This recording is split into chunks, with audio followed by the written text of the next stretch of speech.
en tanto que la crisis asiática comenzó a fines de 1997. En segundo lugar, históricamente hubo caídas cíclicas del precio como resultado de bajas en la demanda. En cambio, la situación actual es de una caída en el precio al mismo tiempo que la demanda se mantiene creciendo. ¿Por qué se da esto?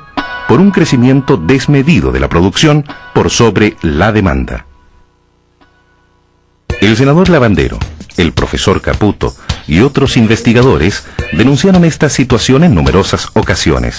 A pesar de la gravedad y seriedad de las denuncias, estas no fueron consideradas por las autoridades e incluso fueron descalificadas por sectores políticos y empresariales.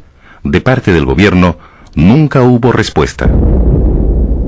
El poder económico de las grandes empresas mineras influyen en nuestro gobierno, influyen en el manejo de las empresas, influyen en el nombramiento de los ejecutivos, influyen en el nombramiento de los presidentes de numerosas empresas o de los consejos de minería que han aparecido últimamente.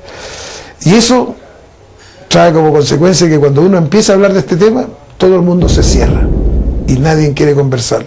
Hemos dicho de que hay un silencio cómplice por parte del mundo político.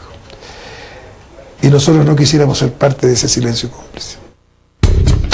El origen de esta situación, que lleva a las cuantiosas pérdidas que afectan hoy al Estado chileno y a toda la nación, no es reciente. Hay que remontarse a tiempos de la dictadura, con Hernán Vigi como ministro de Hacienda. En ese entonces se dictan una serie de decretos que otorgan amplias facilidades a las empresas extranjeras para repatriar utilidades, evadir el pago de impuestos y, lo que es peor, se entregan concesiones mineras con propiedad privada sobre los yacimientos, lo que significó la desnacionalización, de hecho, de la principal riqueza del país, a pesar que la propia Constitución señala que todas las riquezas del subsuelo le pertenecen a la nación. Chile se convierte en un santuario para la inversión extranjera. Hay una enorme afluencia de capitales extranjeros, lo que con el correr de los años vendría a tener las negativas consecuencias que hoy sufre el país.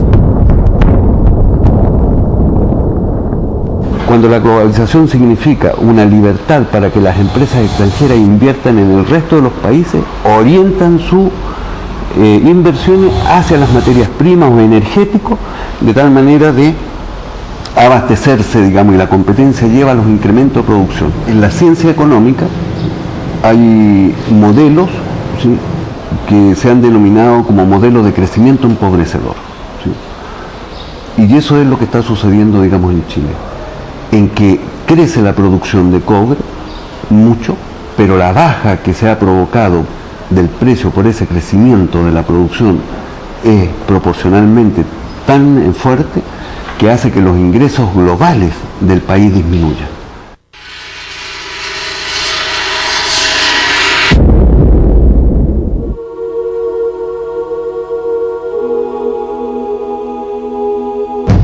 Chile produce hoy cerca de 3 veces lo que producía hace 10 años, pero esto no significa mayor riqueza.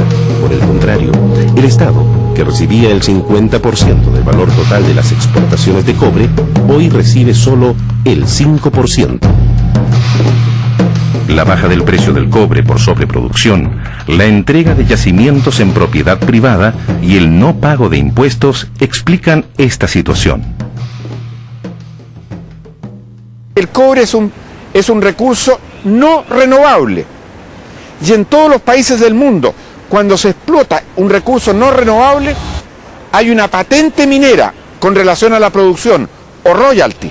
El único país en el mundo que no hay patente minera con relación a su producción o royalty es Chile. Por eso, aún en medio de la crisis, llegaron grandes capitales extranjeros a invertir en cobre, porque es llegar y llevar. La gran mayoría de estas empresas han hecho uso y abuso de una estructura jurídica denominada sociedad contractual, sociedad que fue generada para dinamizar a la pequeña y mediana empresa nacional y al pirquinero para transformarlo en pequeño empresario. Entonces eso da facultades para que sea el empresario el que declare la utilidad. Impuestos internos no asuma el control, la fiscalización de la empresa. La diputada Las Condes, que es filial de la Exxon. La Exxon tiene esta filial en Chile que durante 20 años la diputada Las Condes aparece a pérdida.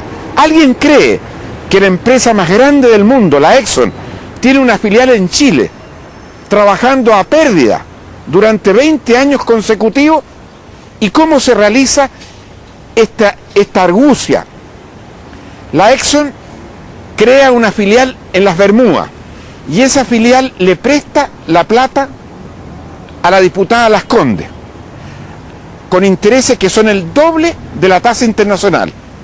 Y durante estos 20 años las utilidades de la diputada Las Condes se transforman en pago de intereses a una filial de la Exxon que obtiene las utilidades bajo el concepto de intereses, un concepto financiero, y ese concepto financiero se lo entrega a su casa matriz, la Exxon.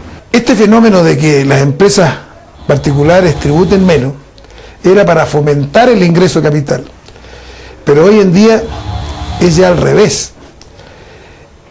Este ingreso de capital está frenando el propio desarrollo de la empresa minera chilena. En 1989 Chile financiaba el 29% del presupuesto de la nación con el cobre.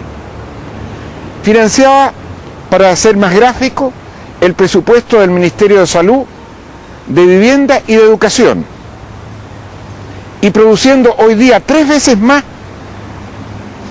estamos recibiendo en vez del 29%, el 2,7% para el presupuesto de la nación.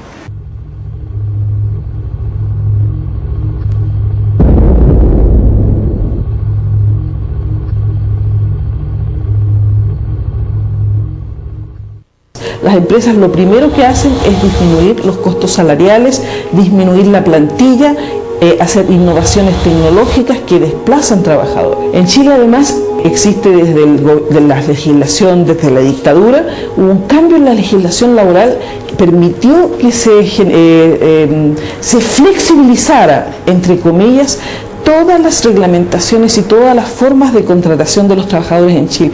Esta palabra que aparece, flexibilización, como en términos algo ser muy positivo, se ha transformado en una situación, en una palabra casi perversa, porque es lo peor que le puede pasar a un trabajador. Jamás a la inversión extranjera se le ha pedido que hagan estudios sobre el ambiente y la salud del trabajador. Nosotros estamos heredando una población enferma. Trabajadores que tienen que operar en altura, que viven a nivel de mar, y que le está significando un desgaste prematuro demasiado grande en su condición física. Hay daños psíquicos. El trabajador en la altura se olvida qué es lo que está haciendo en determinado momento. Y eso es muy peligroso. Enseguida, hay daños coronarios muy graves. Hay daños pulmonares. Te digo que el año 1998 se murieron 16 trabajadores por edemas pulmonares. O sea, murieron reventados en altura. Entonces, la falta de respeto por la dignidad, por la salud, se debe a que también tenemos nosotros gobiernos complacientes, legislación complaciente. A raíz de la implantación de este tema del libre mercado, la pelea que se provoca cuando se licitan los proyectos es tremendamente grande, es tremendamente sucia. Y el reclamo que le hemos hecho a Codelco y a las grandes multinacionales cuando entregan estos proyectos, ya sea montar una mina o ampliar una mina, nos vemos con que el criterio que ahí se sigue aplicando es entregarle dicho proyecto a quien más barato cobre, no a quien cumpla con las mínimas exigencias para desarrollar un trabajo. La constructora recupera ese bajo costo, lo recupera por medio del maltrato al trabajador, malos sueldos, malas condiciones de trabajo, malas condiciones sociales también. Es decir, a mí me parece que se sigue violentando y se sigue abusando de la condición del trabajador. Con la inversión extranjera en la minería, todo aumentaba excepto la ocupación, que disminuyó en un 25%. Con la sobreproducción y el crecimiento empobrecedor, la situación es mucho más grave aún. La ocupación en la pequeña minería ha disminuido en más de un 60%. Los pueblos mineros que viven precisamente sobre la principal riqueza básica del país han sido devastados.